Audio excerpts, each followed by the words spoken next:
These are my final tips for anyone taking an ACCA exam next week. Tip number one is if you are still trying to learn syllabus content, why? But also remember that you only need to know it to 80% in order to have enough knowledge to pass any exam. Realistically, if you're confident with 80% of the syllabus, you should be taking timed mock exams and spending your time honing your exam technique, your writing style, and also your timing. Tip number two is maybe for those of you who have really not done enough revision to feel confident, and that would be spend some time going through past papers, looking for recurring themes and topics that you think might be likely to come up again, and then also go through the examiner's reports.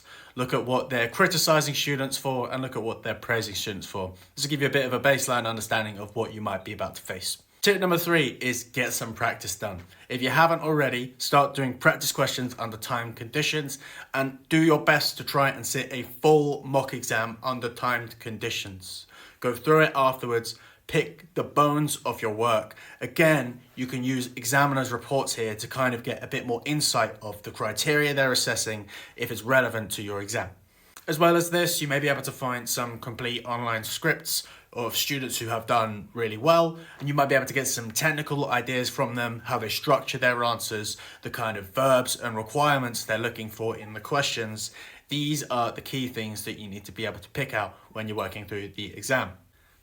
And then finally, just make sure you really familiarize yourself with the exam itself. There are also different exams part of the ACCA syllabus on your way to becoming an accountant, and often they're assessing different things. There are subtle nuances at every level. For example, the SBL and the SBR may seem very similar, but they're actually testing a different style of application and your ability to act in a different role as an accountant.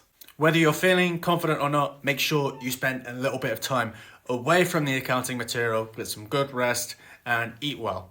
And in addition to this, if you'd like to sign up to a free Astranti account on our website, you may be able to get some last-minute study materials that might give you a little bit of an extra edge, or start preparing for your resit or your next exam, or whatever it is that you need next on your way to qualifying as an accountant.